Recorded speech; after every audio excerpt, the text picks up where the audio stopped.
그 후보자께서 어제부터 그리고 민주당 의원님들께서도 계속해서 뭐가 설명됐다, 해명됐다 말씀하셨는데 지금 후보자님 말 외에는 아무것도 해명된 게 없습니다.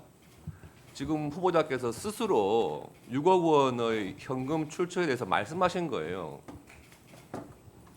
2억 원 정도 장모님한테 생활비 보조받았다. 그것도 좀 어저께 처음 말씀하신 거고요. 출판 기념회 2번 해가지고 현금 2억 5천 정도 받았다. 그것도 어제 금액을 처음 말씀하신 겁니다. 그리고 빙부상 1억 6천.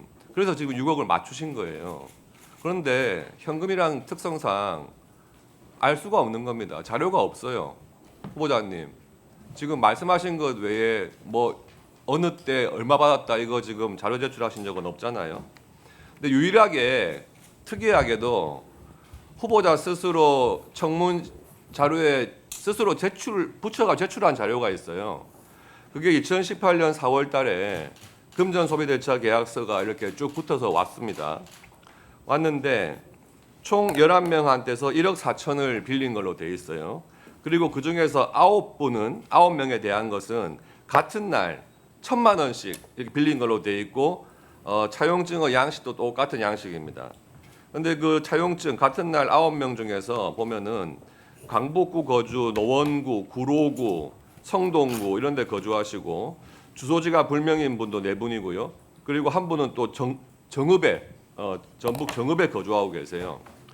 후보자께서 이에 대해서 뭐라 했냐 하면 치솟는 세금 문제를 해결하기 위해서 같은 날 같은 조건으로 동시에 1,000만 원씩 일시에 빌리기로 결심했고 최근에 은행 대출을 일으켜서 사적 채무를 청산했다 이렇게 말씀하셨습니다. 맞죠?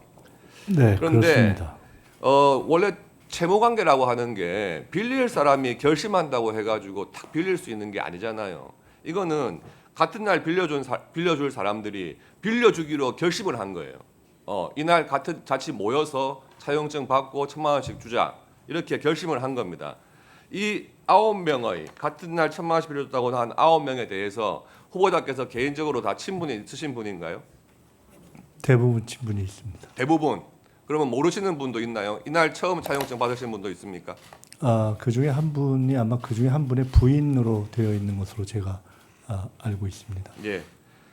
근데 이분들의 관계를 보면요, 이 핵심에 강신성 씨가 있는 것 같아요. 강신성 씨는 이 9명이 같은 날 차용증 쓴 날 말고 조금 뒤인 같은 해 4월 11일, 4월 23일 이렇게 2천만 원씩 빌려준단 말이에요, 후보자한테. 그렇게 해서 가지고 관계를 보니까 강신성 씨 회사에서 감사로 근무한 분이 계시고 전북 정읍입니다.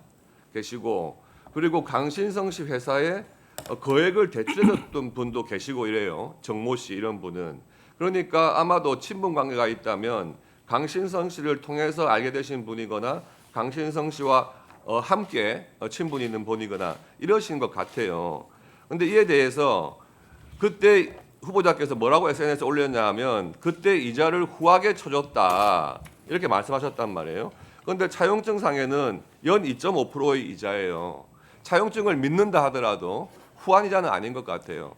그런데 이 상환 기간 5년 동안 차용을 했는데 5년 동안에 전혀 뭐 이자라든지 원금 상환 내역은 없고요. 그 상환 기간 2년을 지나가지고 7년 만에 이번에 총리 인준 지명받으신 다음에 한꺼번에 상환하셨다는 겁니다. 이 차용증의 이런 성격이라든지 모양상 상식적으로 본다면 이것을 9명이 모여가지고 한꺼번에 차용증을 받았나? 아니면은 같은 날 막 돌면서 후보자가 그렇게 받았나?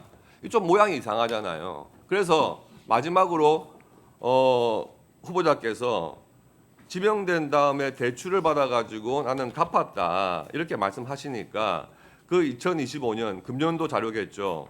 그 부분에 대해서 후보자가 대출을 받았고 후보자가 대출받은 1억 5천 중에서 이분들 1억 4천만 원을 정말 차용증상에 나오는 이분들한테 돌려준 것이 맞는지 좀 계좌 내역을 제출해달라 한 상태고 아직까지 오지 않고 있어요. 이 부분에 대해서 다시 한번 자료 확인해 주시기 바랍니다.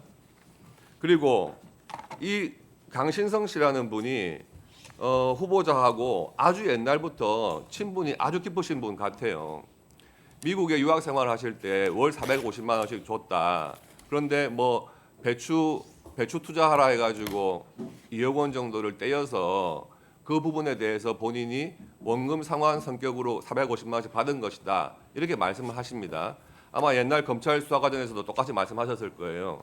그런데 이 강신성 씨가 그 이후에도 사업을 잘 하신 분이에요. 그래서 그렇게 배추 농사 잘못 지어가지고 돈 떼일 분이 아니란 말이에요. 이분이 2011년도에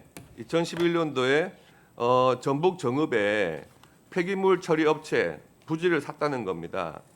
확장을 했다는 거예요. 그런데 사자마자 전북 정읍 시장인 김모 시장께서 그 시행사로 지정을 해줘요. 도시계획시설 시행사로 지정을 하면서 그 땅값이 엄청 올랐다는 겁니다. 예.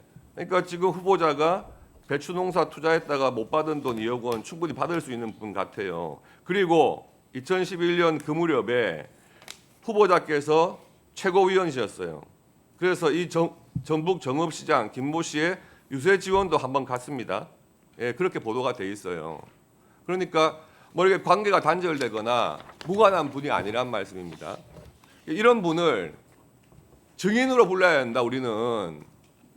그래서 그 핵심적인 증인에 대해서 분명히 오늘 불러가지고 확인을 해봤어야 되는데 그에 대해서 안타깝게도 증인 채택이 안 된 상황인 겁니다. 그러니까 지금 후보자의 말씀으로 하시는 증언 외에는 우리가 어떤 확인도 할 수가 없는 상황입니다. 신속하게 이 대출 정리하신 부분에 대해서 금융 자료, 본인 명의예요. 본인 명의니까 꼭 제출해 주시기 바랍니다. 이상입니다. 네,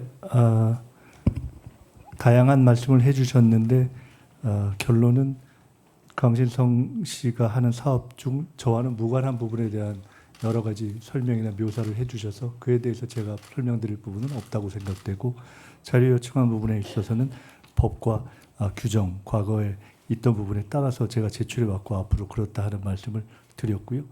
나머지에 대해서는 사적 채무를 빌릴 만한 중과산 증여세의 어려움 때문에 제가 빚을 내야 되겠다고 결심하고 여러 사람에게 부탁하는 과정을 통해서 몇 개월이 걸려서 그 사적 채무를 일으킨 것에 대해서는 설명을 드렸기 때문에 뭐 사실 굳이 말씀드릴 필요는 없을 것 같습니다.